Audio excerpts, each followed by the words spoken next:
بسم اللہ الرحمن الرحیم وبہ نستعین وہو خیر المعین۔ سلسلہ کلام ہمارا قضاء اور قدر میں جاری تھا۔ عرض کیا تھا کہ قضاء اور قدر کی دنیا میں، اسباب اور مسببات کی دنیا میں جب انسان کو لا کر کھڑا کیا گیا ہے، ایک طرف سے نظام علل اور اسباب کا ہے، اور اس نظام کے اندر علل اور اسباب کے اندر انسان کو ارادہ اور اختیار دے کر روانہ کر دیا گیا ہے۔ اب اس اسباب کی دنیا میں انسان ارادہ اور اختیار لے کر جب اس کائنات میں آیا ہے تو اس کو امین بن کر زندگی بسر کرنی ہے، اور ایک یہ امانت دار بنا ہے خالق کائنات کا۔ امانت اٹھانے کے لیے خالق کائنات نے کہا کہ اس امانت کو دو خطرے لاحق ہیں۔ اگر جہالت ہوئی تو یہ امانت نابود ہو جائے گی، اور اگر ظلم ہو تو بھی امانت نابود ہو جائے گی۔ بس اس امانت کو ان دو خطرات سے محفوظ کر کے اپنے آپ کو اس عالم اسباب و مسببات میں رکھنا ہے، اور انہی عنصر کے ساتھ یعنی امانت کے سائے میں آپ کو قضاء اور قدر کی دنیا آگے بڑھانی ہے۔ یہاں سے عرض کیا تھا کہ امانت کہ جس کو دوسرے الفاظ میں علم اور عدالت کی ضرورت ہے، چونکہ ان کی ضدین ہیں یہ، تو یہی عدالت جو علم اور عدل سے وجود میں آتی ہے امانت، اس عدالت سے کیا مراد ہے؟ عرض کیا تھا کہ عدالت تین علوم کے اندر قابل بررسی ہے۔ ایک علم فقہ، دوسرا علم اخلاق، اور تیسرا علم عقائد۔ اور ہر علم کے اندر عدالت کا ایک خاص مفہوم ہے اور عدالت کا ایک خاص تصور ہے، اور ہر علم کو دوسرے علم سے جدا کر کے دیکھیں۔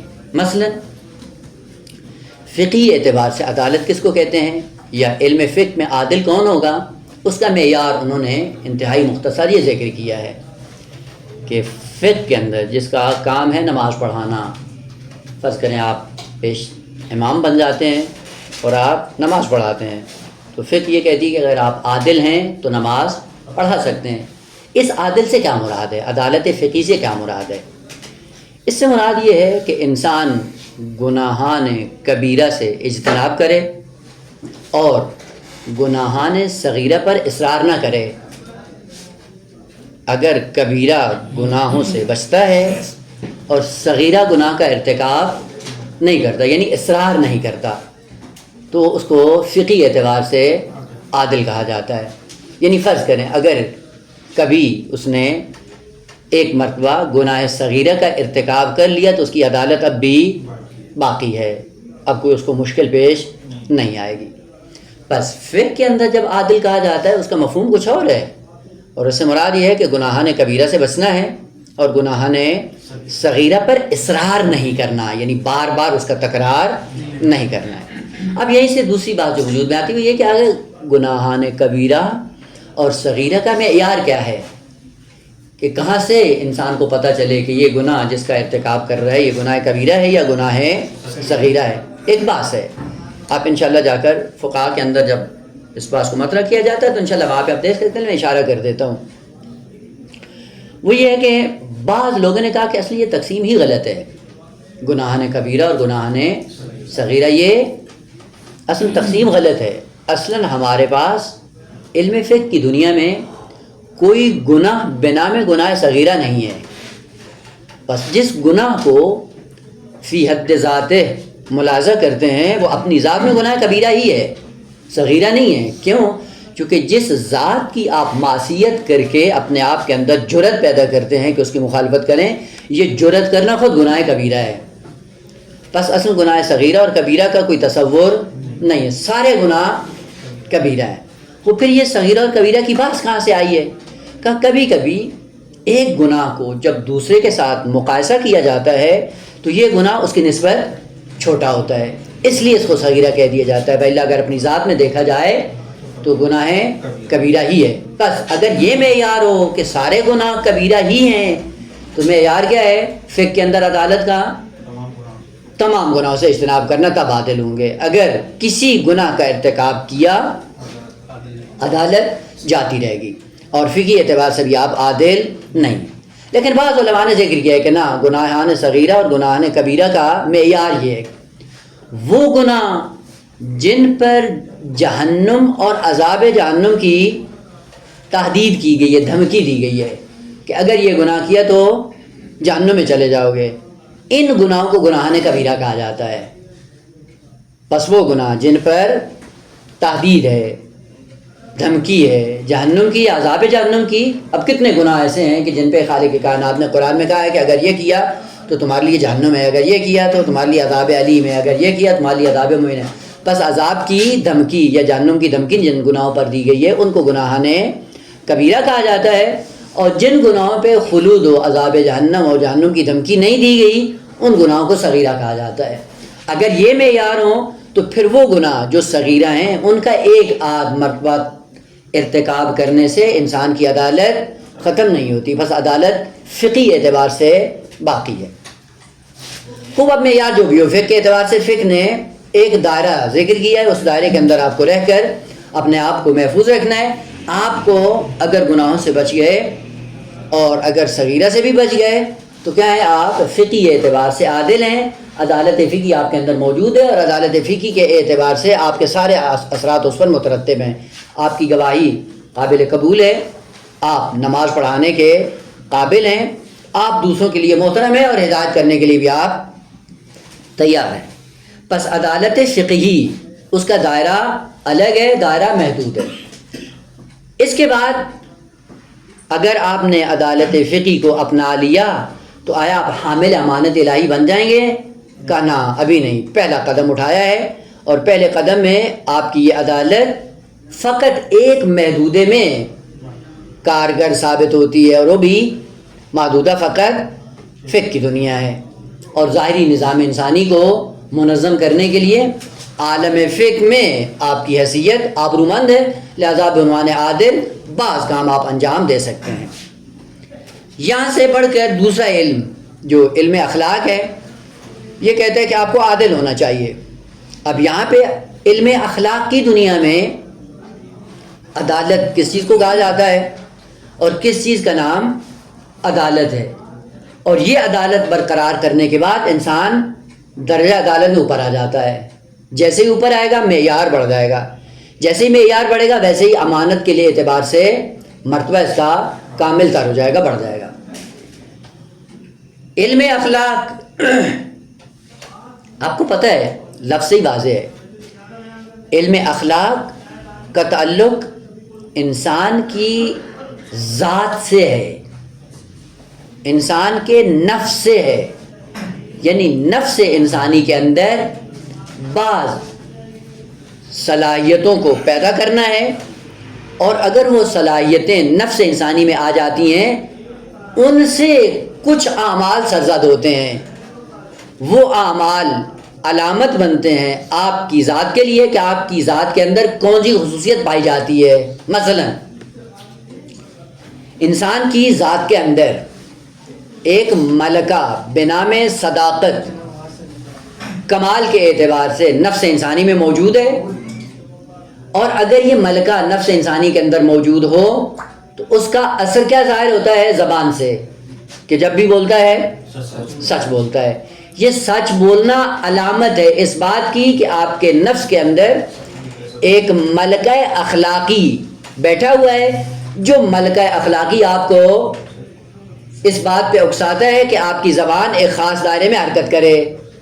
یہ جو زبان ایک خاص دائرے میں حرکت کرتی ہے اس کا پیچھے ایک سبب ہے، وہ سبب نفس انسانی میں موجود ہے، اس سبب کو علم اخلاق میں خلق کے نام سے یاد کیا جاتا ہے۔ یا اسی کے برعکس بعض لوگ ہیں، آپ نے دیکھا ہوگا جب بھی ان کو فرصت ملتی ہے فوراً جھوٹ بولتے ہیں۔ یہ جھوٹ بولنا کیا ہے؟ یہ علامت ہے اس بات کی کہ اس جھوٹ بولنے سے پہلے نفس انسانی کے اندر ایک صفت مذمومہ کذب جو ملکہ بن کر اس کی ذات کے اندر بیٹھی ہوئی ہے، وہ ملکہ اکساتا ہے اس انسان کو کہ ہمیشہ زبان کو جھوٹ میں ہی حرکت دے۔ بس یہاں سے پتہ چلتا ہے اخلاقیات میں جتنے بھی کمالات ہیں وہ سارے کے سارے ملکات نفسانی ہیں، نفس انسانی کے اندر چھپ کر بیٹھے ہوتے ہیں.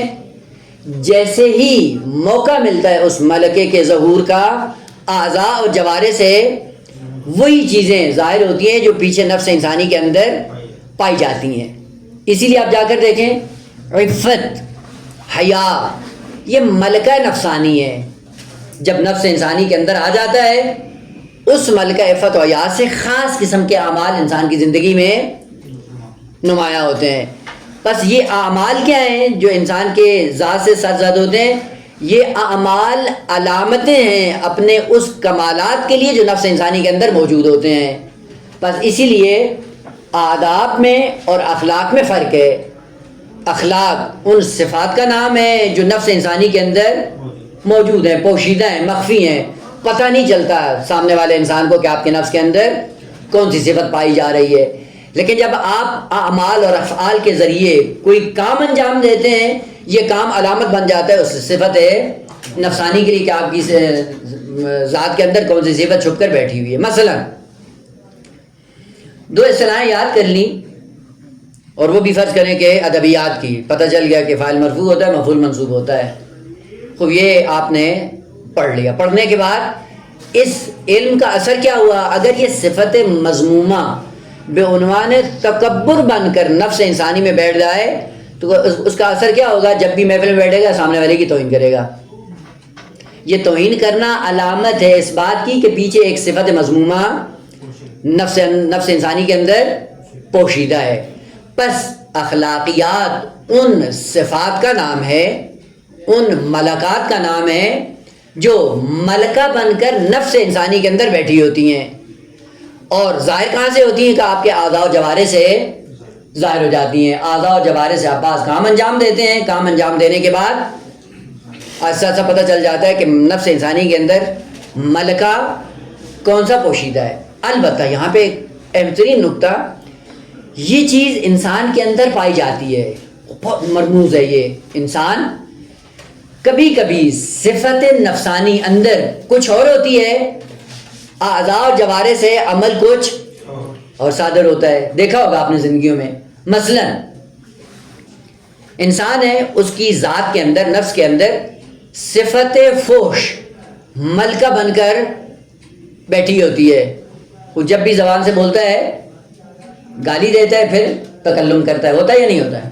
دیکھا ہوگا آپ، اطراف میں دیکھا ہوگا. ایسی باتیں ہیں جو بدیہی ہیں اور قابل تصدیق ہے. لیکن یہ انسان کے اندر خدا نے ایک کیپیسٹی رکھی ہے اسی ارادہ اور اختیار کی بنیاد پہ کہ کبھی کبھی یہ اعضاء و جوارے کو اس صفت نفسانی کے برخلاف استعمال کرتا ہے. ویسے اگر ہم گھر میں ہوں، ہم شمر ہوتے ہیں، لیکن کوئی مہمان آ جائے، ہم سے بڑا پاکیزہ کوئی نہیں ہوتا. اب کیا ہوا؟ یہ موقت طور پہ اس نے اپنی صفت کے اوپر کنٹرول کر کے اعضاء و جوارے سے برخلاف اعمال کو صادر کرنے کی کوشش کرتا ہے. اور ریاکاری بھی اسی چیز کا نام ہے. ایسے ہی ہوتا ہے نا، ریاکاری میں صفت مذمومہ اندر بیٹھی ہوئی ہے، لیکن ظاہر کیسے کرتا ہے؟ وہ ان کو پتہ چلے میں بڑا پارسا ہوں. اور یہ انسان کے اندر کیپیسٹی ہے، اور وہ فقط عالم دنیا میں یہ کام کر سکتا ہے کہ نفس کے اندر جو صفت بیٹھی ہوئی ہے وہ کچھ اور ہے. اور اگر آزاد چھوڑ دیا جائے انسان کو تو کیا ہوگا؟ اسی صفت کے مطابق اعمال اور گفتار اور افعال انسان سے سرزد ہوں گے. لیکن کبھی کبھی یہ بیداری کے عالم میں بڑی توجہ کے ساتھ کبھی کبھی اس صفت کے برعکس حرکت کرتا. اور یہ قابل مشاہدہ ہے، قابل تصدیق بھی ہے. خود اپنی زندگی میں انسان یہ ملاحظہ کر سکے. ہوتا نہیں ہے استاد آیا ہوئے کلاس میں پسند نہیں ہے، اور جیسے ہی آتے ہیں سر میں درد شروع ہو جاتا ہے، پھر آ گئے یہ سر چڑھ گئے. لیکن جب سب کھڑے ہوتے ہیں جھک کے سلام کر لیتے ہیں. یہ جھک کے سلام کرنا کیا بتاتا ہے؟ کہ میں استاد کا احترام کرتا ہوں، جبکہ دل میں ایسا نہیں ہوتا ہے. اس کا مطلب ہے کہ انسان صفات نفسانی کے برعلیہ یہ کام کرتا. بیٹا یہی فرق ہے عالم دنیا میں اور عالم آخرت میں. عالم دنیا میں یہ انسان کام کر سکتا ہے کہ صفات نفسانی کے خلاف اعمال کو اپنی ذات سے صادر کر سکتا ہے. لیکن جب عالم آخرت میں پہنچے گا کیا ہوگا؟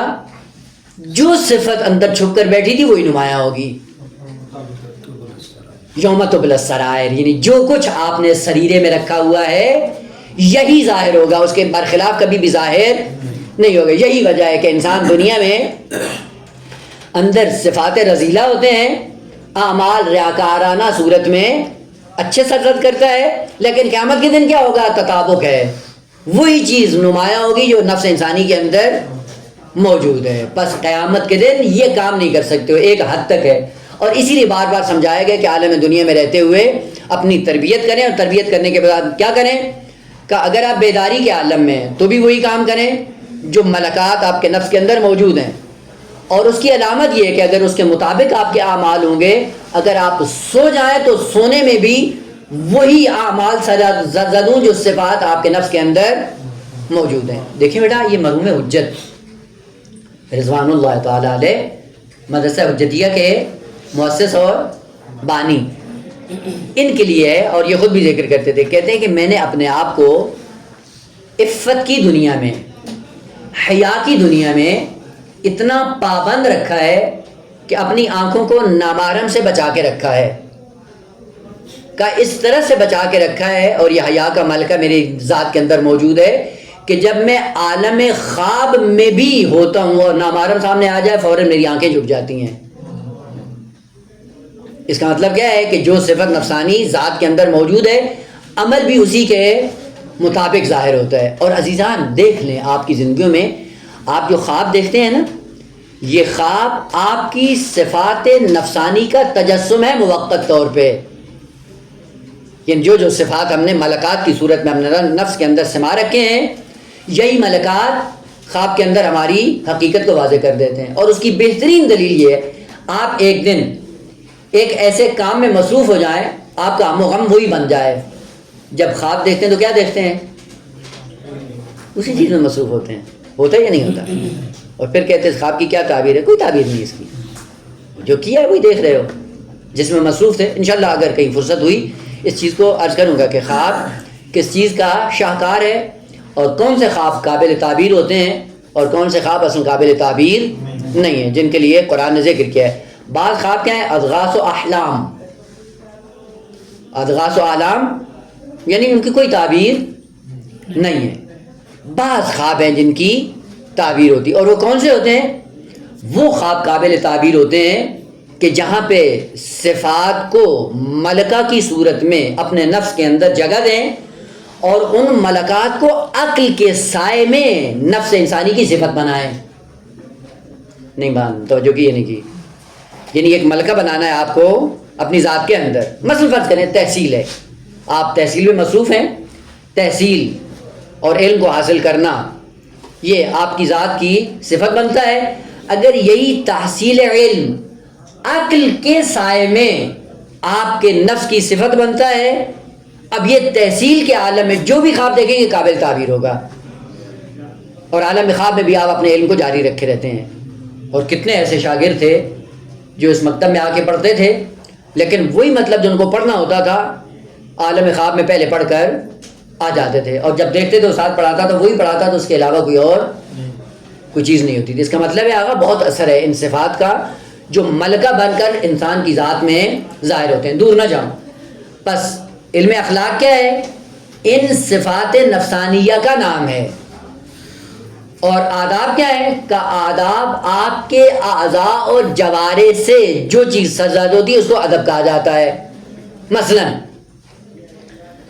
آپ کو دسترخوان پہ کیسے بیٹھنا ہے؟ ہاتھ دھو کر آنا ہے، بغیر ہاتھ دھوئے کے بیٹھنا ہے، لقمہ اٹھانا ہے، بسم اللہ پڑھنا ہے یا نہیں پڑھنا، کھانا کھاتے ہوئے کسی کے منہ کی طرف دیکھنا ہے یا نہیں دیکھنا. یہ کیا ہے؟ آداب ہیں. لیکن یہ ذہن میں رہے کہ یہ آداب کہاں سے وجود میں آتے ہیں؟ اخلاقیات سے وجود میں آتے ہیں. یعنی پہلے صفت نفسانی ہوتی ہے بنام خلق، جو آپ کی ذات میں بیٹھی ہوتی ہے. اس خلق سے متناسب عمل انسان کی ذات سے سرزد، وہ عمل جو سرزد ہوتا ہے اسے ادب کہا جاتا ہے. اور وہ جو ادب کی پیچھے علت ہوتی ہے اسے علم اخلاق کہا جاتا ہے. پس فرق ہے اخلاقیات میں اور آداب میں. اور اکثر جو ہے وہ آداب اور اخلاقیات میں خلط کر دیتے ہیں. نماز پڑھنا کیا ہے؟ یہ بیٹا ادب ہے. یہ ادب ظاہر کہاں سے ہوتا ہے؟ کہ پیچھے صفت نفس انسانی کے اندر بنام عبودیت بیٹھی ہوئی ہے کہ میں عبد ہوں، میں مقام عبودیت پہ ہوں. عبودیت خلق بن کر انسان کے نفس کی صفت بنتا ہے. پھر اس عبودیت سے ادب کے طور پہ کون سی چیز صادر ہوتی ہے؟ نماز. یا ادب کے طور پہ صادر ہوتا ہے روزہ, یا ادب کے طور پہ صادر ہوتا ہے خمس, زکوٰۃ, جہاد, جو بھی ہوں چیزیں. پس آداب ہمیشہ اخلاقیات سے جنم لیتے ہیں, اور یہی وجہ ہے. دیکھیں بعض بچے والدین سے ڈرتے ہیں, اندر کوئی صفت عبودیت نہیں ہوتی, تو کیا ہوتا ہے جب تک ڈنڈا والدین کا ہوتا ہے اٹھ کے نماز پڑھ لیتے ہیں, اور جب باہر ان کو بھیج دیا جائے اور والدین ان کے سر پہ نہ ہو, نماز پڑھتے ہیں؟ کیوں نہیں پڑھتے ہیں؟ کیونکہ پیچھے صفت عبودیت نفس کے اندر موجود نہیں تھی, لہذا ادب بھی اسے ظاہر نہیں ہوتا ہے. پس توجہ رہے بیٹا, آداب ہمیشہ آثار ہوتے ہیں اخلاقیات کے. اخلاقیات ہمیشہ سبب اور ریشہ اور جڑ اور علت ہوتی ہیں ان آداب کے لیے. اسی لیے یہ جملہ معروف ہے کہ جو جتنا با اخلاق ہوگا وہ اتنا ہی با ادب ہوگا, اور جو جتنا با ادب ہوگا, یہ با ادب ہونا بتاتا ہے کہ بہت بڑے اخلاق کا مالک ہے. اسی لیے لازم و ملزوم ہے جو جتنا بد اخلاق ہوگا وہ اتنا ہی بے ادب ہوگا. آپ دیکھ لیں بعض افراد بات کرتے ہیں جلا دیتے ہیں سامنے والے کو, ایک جملہ کہیں گے سامنے والا سنتے ہی آگ لگ جائے گی اس کو. یہ کیا ہوا ہے؟ یہیں سے پتہ چلتا ہے کہ پیچھے کیسی صفت مذمومہ نفس انسانی کے اندر بیٹھی تھی کہ جس کا اثر یہ ظاہر ہوا, اور ظاہر ہونے کے بعد کیا کیا؟ معاشرے کو آگ لگا دی. پس جتنا اخلاقیات میں آپ کام کریں گے انہی اخلاقیات کا نتیجہ قاری آپ کا ادب ہونا ہے. پس آداب ہمیشہ اخلاقیات سے جنم لیتے ہیں. خوب یہ نقطہ اس لیے عرض کیا کہ عدالت اخلاقی انسان کو پتہ چل جائے. اس سے پہلے کہ اس کی طرف بڑھیں, تھوڑا سا پھر انسان کے اوپر نگاہ دوڑائیں. اول خلقت سے خالق کائنات نے بعض کمالات یا بعض صفات اس انسان کے اندر رکھ دی ہیں, یعنی جوڑ دی ہیں. جیسی دنیا میں آیا ہے اس کی ذات کو ان صفات کے ساتھ عجین کر کے ملا کر کے اس کو دنیا میں بھیج دیا ہے. موٹی موٹی وہ 3 خصوصیات. سب سے پہلی خصوصیت جو انسان کی ذات میں خدا نے رکھ کر اس کو دنیا میں روانہ کیا, اس کا نام ہے قوت شہویہ, جس کو آپ اشتہا بھی کہتے ہیں. چونکہ ایک لفظ شہوت کا معنی ہماری اردو زبان میں ہے اور ایک لفظ شہوت کا معنی عربی میں ہے. عربی میں شہوت کس کو کہتے ہیں؟ شہوت کا معنی ہوتا ہے جاذبہ, کسی چیز کو جذب کرنے کی صلاحیت, جذب کرنے کی طاقت. اور یہ خالق کائنات نے اول خلقت سے انسان کے اندر رکھ کر اس کو دنیا میں بھیجا ہے, یعنی یہ قہری ہے, جبری ہے. اس لیے آپ دیکھیں جیسے ہی بچہ دنیا میں آتا ہے تو جو سینہ مادر کی طرف لپکتا ہے, یہ کہاں سے جا رہا ہوتا ہے؟ عقل ہوتا ہے پیچھے؟ عقل نہیں ہے, یہ اس قوت شہویہ کا نتیجہ ہے جس کا کام ہے جذب کرنا. آپ کہہ سکتے ہیں قوت شہویہ یعنی قوت جاذبہ. قوت جاذبہ کیا ہوتی ہے کہ یہ قہری طور پہ خداوند عالم نے رکھی ہے, اور رکھنے کے بعد انسان کو اسی طاقت کے بلبوتے پہ زندہ رکھنے کے لیے طاقت رکھی ہے. اور اگر یہ قوت شہویہ یا قوت اشتہا یا قوت جاذبہ انسان کی مر جائے پھر کیا ہوتا ہے؟ کسی چیز کو جذب نہیں کرتا. اور آپ دیکھ لیں کہ انسان جب مریض ہوتا ہے, بیمار ہوتا ہے, تو سب سے پہلا اثر جو بیماری کا اس انسان کی زندگی میں پڑتا ہے وہ کیا ہے؟ قوت جاذبہ کو ڈیمیج کر دیتا ہے. ایسے ہی ہوتا ہے نا. پھر کھانے اچھے ہوتے ہیں لیکن انسان کی طرف رغبت ختم ہو جاتی ہے. ایسا ہوتا ہے نہیں ہوتا ہے؟ بس بیماری کے عالم میں یہ طاقت اور یہ قوت کیا ہو جاتی ہے؟ کم رنگ ہو جاتی ہے. اور آپ نے دیکھا ہے گھروں میں جو موئل ہے حضرات ان کو معلوم ہوگا کہ بعض بچے بچپنے میں ان کی یہ قوت اشتہا مر جاتی ہے. جب مرتی تو کیا کرتے ہیں؟ وہ بچہ کچھ بھی نہیں کھاتا ہے, دن بدن کمزور ہوتا جاتا ہے, یعنی اندر سے وہ طاقت ہی مر جاتی ہے. پھر ڈاکٹر کے پاس لے جاتے ہیں, ڈاکٹر کیا کرتا ہے؟ دوائی دیتا ہے, کوئی ٹیبلٹ دیتا ہے, ٹیبلٹ دیتے ہیں تو وہ اشتہا کیا ہو جاتی ہے؟ زندہ ہو جاتی ہے. جیسے زندہ ہوتی ہے پھر بچہ ایسا ایسا کھانا شروع کر دیتا ہے. بس پہلی طاقت جو خالق کائنات نے انسان کے وجود کے اندر رکھی اس کا نام کیا ہے؟ قوت اشتہا یا قوت شہویہ یا قوت جاذبہ. اس کا کام کیا ہوتا ہے؟ اس کا کام بیٹا فقط جذب کرنا ہوتا ہے. اس کا کام فقط لینا ہوتا ہے, لینے کے علاوہ اس کا کوئی کام نہیں ہے. اسی لیے آپ دیکھیں بچپنے میں آپ دیکھیں جو چیز آپ بچے کو دیتے ہیں فوراً کیا کرتا ہے اس چیز کو, یہ منہ میں جو ڈالتا ہے کیوں ڈالتا ہے؟ اسی جاذبے کی بنیاد پہ, چونکہ جاذبہ رکھا اور جاذبے کا کام ہے ہر چیز کو اپنے وجود کے اندر اتارو. اب جو چیز آپ اس کو پکڑا دیں گے, چونکہ عقل تو ہے نہیں, شعور تو ہے نہیں, اور ادھر سے فقط قوت جاذبہ کام کر رہی ہوتی ہے ایک زمانے تک, اور اس کا کام کیا ہوتا ہے؟ جذب کرو, اتارو, اپنے اندر اپنے وجود کا حصہ بنانا شروع کر دو. جب اپنے وجود کا حصہ بناتے ہیں تو جو چیز آپ اس کو پکڑا دیتے ہیں وہ کیا کرتی ہے؟ وہ اپنے وجود کا حصہ بنانے کے لیے ہر چیز کو منہ میں ڈالنے کی کوشش کرتا ہے. یہیں سے پتہ چلتا ہے کہ بچے کے اندر وہ قوت جاذبہ یا قوت اشتہا یا قوت شابیہ اپنے عروج پہ کام کر رہی ہے. لہذا پھر والدین کی ذمہ داری بنتی ہے کہ ایسی چیزوں سے اس بچے کو روک کے رکھے کہ کہیں ایسا نہ ہو کہ یہ پکڑ کے فوراً جاذبے کے طور پہ منہ میں ڈالے اور اس کو نقصان پہنچے. آپ دیکھ لیں تجربہ کر لیں, چونکہ ہوتا ہے گھروں میں, اس کو نہیں پتا کہ آگ ہے یا کیا ہے, وہ آگ کی طرف بڑھا دیں, کیا کرے گا؟ آگ کا شعلہ اٹھا کر منہ میں ڈالے گا, پتہ نہیں جب منہ تک ڈالتا ہے تو ہاتھ بھی جل جائے گا اور منہ میں ڈالنے تک منہ بھی جل جائے گا, چونکہ فقط قوت جاذبہ کام کر رہی ہے. پس قوت جاذبہ یا قوت شابیہ یا قوت اشتہا یہ کیا ہے کہ یہ وہ طاقت ہے جو اول خلقت سے خالق کائنات نے اس انسان کی ذات کے اندر رکھ دی, اور اس کا کام یہ ہے کہ ہمیشہ چیزوں کو جذب کرے گی. اور جذب کرنے کی علت ہی یہ ہے کہ جب تک کسی چیز کو جذب نہیں کرے گا یہ مرحلہ کمال کی طرف نہیں بڑھ سکتا. لہذا بچے کو کھانا کھلانے کے لیے آپ تبلیغ نہیں کرتے, درس اخلاق نہیں دیتے کہ کھانا کھا لو. کیوں؟ کیونکہ شعور ہے نہیں, عقل ہے نہیں.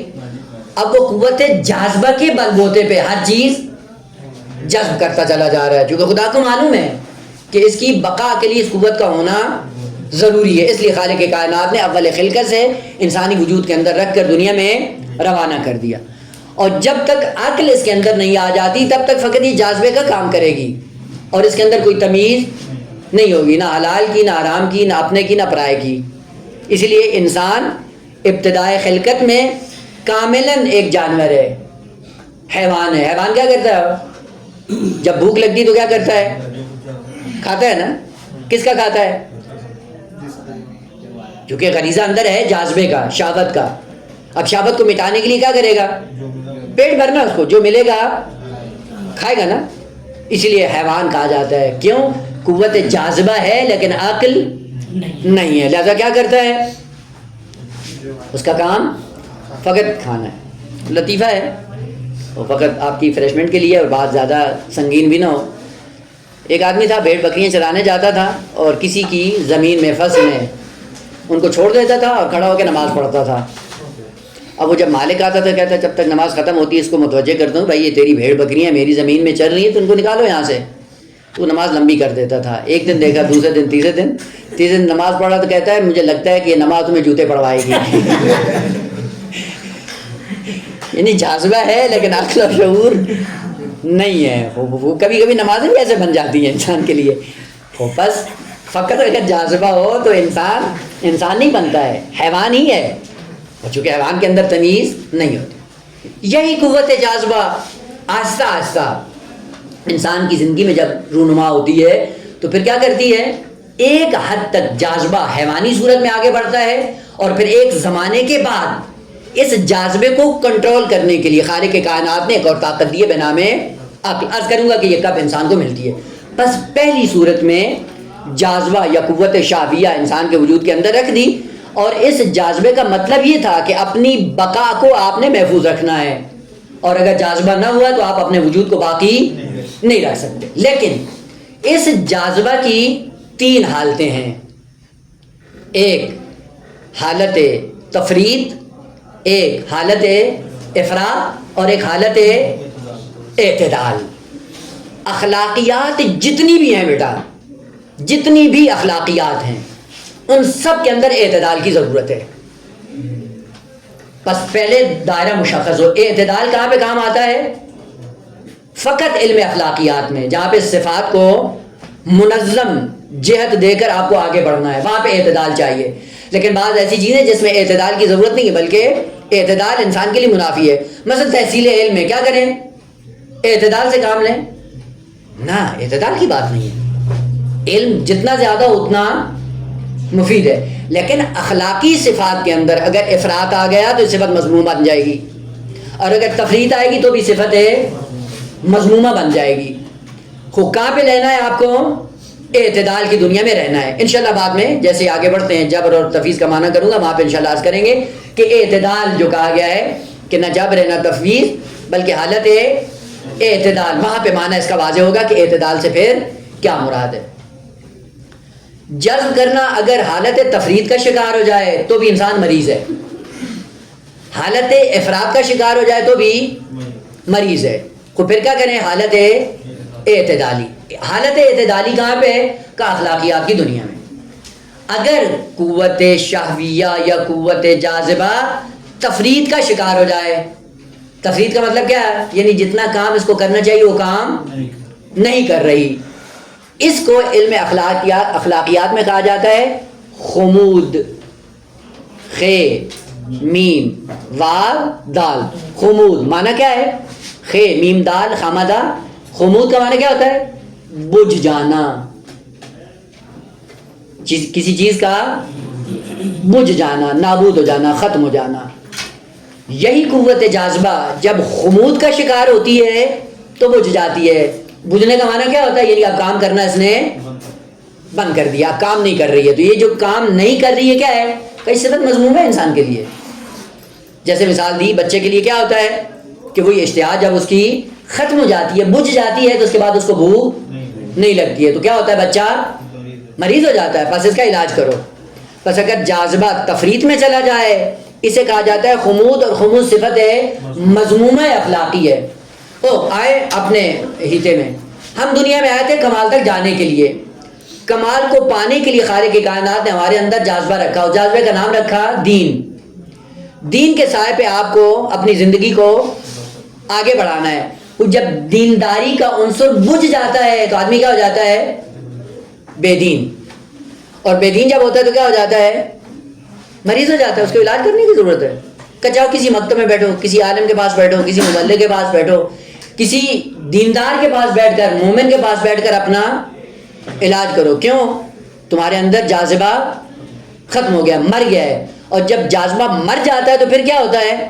جو کام کرنے ہوتے ہیں وہ بھی نہیں کرتا. دیکھا نا بچے نے، جس کا کام تھا کھانا کھا کے اپنے وجود کو بڑھانا، جب یہ قوت اشتہا یا جاذبہ مر جاتی ہے تو پھر کوئی کھانا نہیں کھاتا. بعض ایسے ہی ہیں، وہ کیا ہے؟ دین کے اندر بجھے ہوتے ہیں، خامد ہوتے ہیں، خمود ان کی صفت بن جاتی ہے. کیسے بجھے ہوتے ہیں؟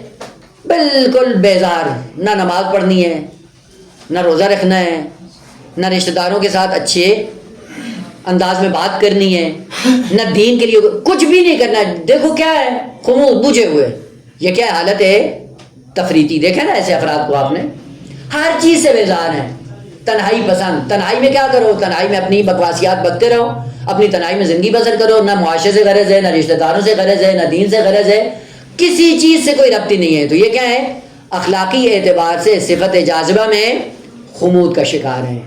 اب ان کو خمود سے نکالنے کے لیے ان کو بیدار کرنے کی ضرورت ہے. بس خمود صفت مذمومہ ہے انسان کے اندر قوت جاذبہ کی صورت میں. اور بس اوقات کیا ہوتا ہے کہ یہی قوت جاذبہ کبھی کبھی بہت زیادہ کام کرنا شروع کر دیتی ہے.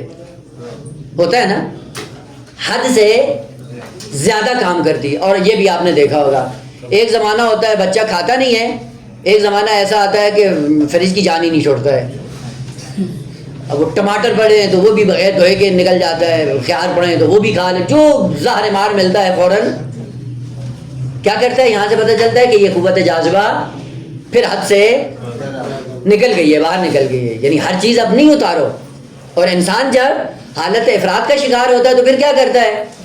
شراب بھی پیتا ہے، نجاستیں بھی کھانا شروع کر دیتا ہے، اور طرح طرح. مثلا آپ دیکھیں چائنیز افراد کیا ہیں، ان کے لیے ایسا کوئی حد ہی نہیں ہے، کوئی حد نہیں ہے.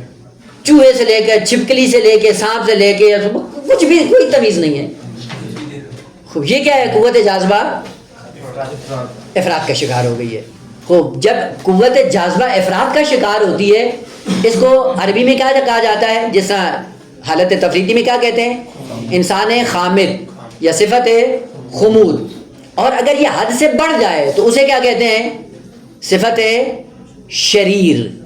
اخلاقی بات کر رہا ہوں. ہاں، اب وہ اردو یا باقی فقہ کے اندر نہیں جانا ہے.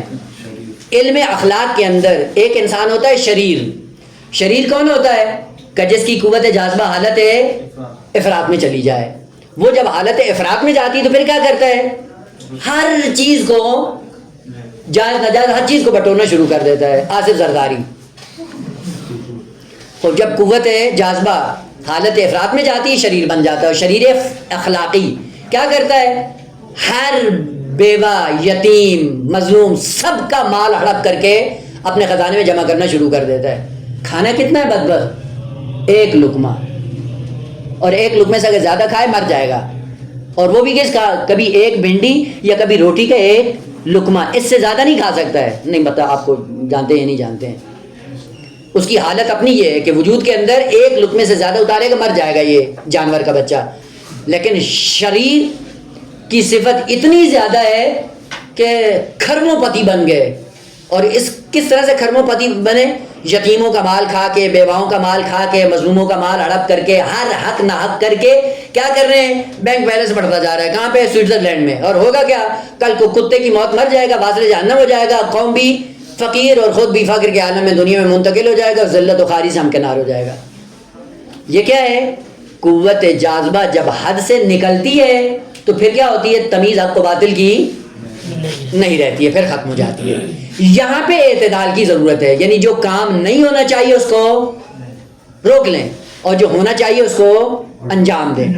پس قوت جاذبہ کو اعتدال کی ضرورت ہے، اعتدال اخلاقی کی ضرورت ہے. کیا کرو؟ کا جاذبہ جب دیا ہے تو اس کو استعمال کرنے کا طریقہ بھی خالق کائنات نے بتایا ہے. اگر خالق کائنات کے بتائے ہوئے طریقے سے جذب کرتے ہیں تو کون سی چیزیں جذب کریں گے؟ جہاں خدا کی مرضی ہے. اور کن چیزوں سے پرہیز کریں گے؟ جہاں پہ خدا کی مرضی نہیں. اگر اس قوت اشتہا کو آپ نے اعتدال کی منزل پہ لا کر استعمال کیا تو آپ کو کیا کہا جائے گا؟ علم اخلاق کی دنیا میں معتدل. آپ ہیں عادل. اور اس عدالت کا نام کیا ہے؟ اس صفت جاذبہ کے اندر جو حالت اعتدالی ہے اگر وہ آپ کے اندر آ گئی تو آپ کو علم اخلاق میں کہا جائے گا عفیف. بس عفیف کیا ہوتا ہے؟ عفیف قوت جاذبہ کی حالت اعتدالی کا نام ہے، جس سے عفت بھی نکلا ہے، جس سے حیا بھی نکلا ہے. البتہ ابھی انشاءاللہ فرصت نہیں ہے. اگر فرصت ہوئی اور آپ لوگوں کے اندر رغبت بھی ہوئی اور اظہار دلچسپی کیا تو انشاءاللہ عرض کروں گا کہ یہ جو صفت اخلاقی ہے عفت، جو حالت اعتدالی ہے، اس عفت سے کئی ایک کمالات وجود میں آتے ہیں. اب وہ کمالات کی دنیا کیا ہے؟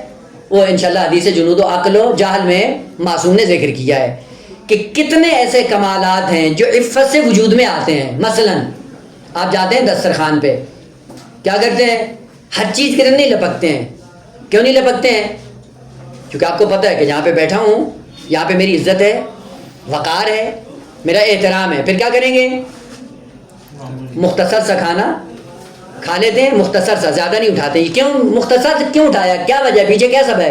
پیچھے یہی عفت کار فرما ہے. یہ عفت انسان کے لیے مانع بن جاتی ہے، رکاوٹ بن جاتی ہے کہ پھر جانوروں کی طرح نہیں کھاتا. لیکن بعد دسترخوان پہ بھی آتے ہیں تو جانور ہی ہوتے ہیں. خصوصاً شادیوں کے مسئلے میں حوث زیادہ ہوتی ہے اور گنجائش کم ہوتی ہے تو پھر پلیٹیں بھر لیتے ہیں، 2 لقمے کھائے، معدہ فل ہو گیا، باقی جانور پنا ان کا باقی رہ گیا.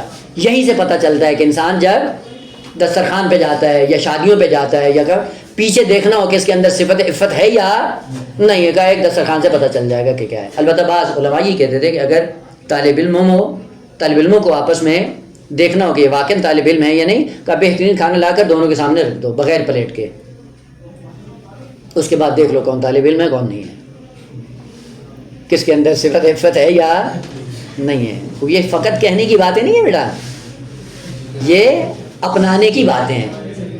بس اخلاقیات کی دنیا میں امین بننا پہلے مرحلے میں. کون امین ہوتا ہے؟ کا جو عفیف ہوتا ہے. بس امین اور عفیف نسبت کیا ہے؟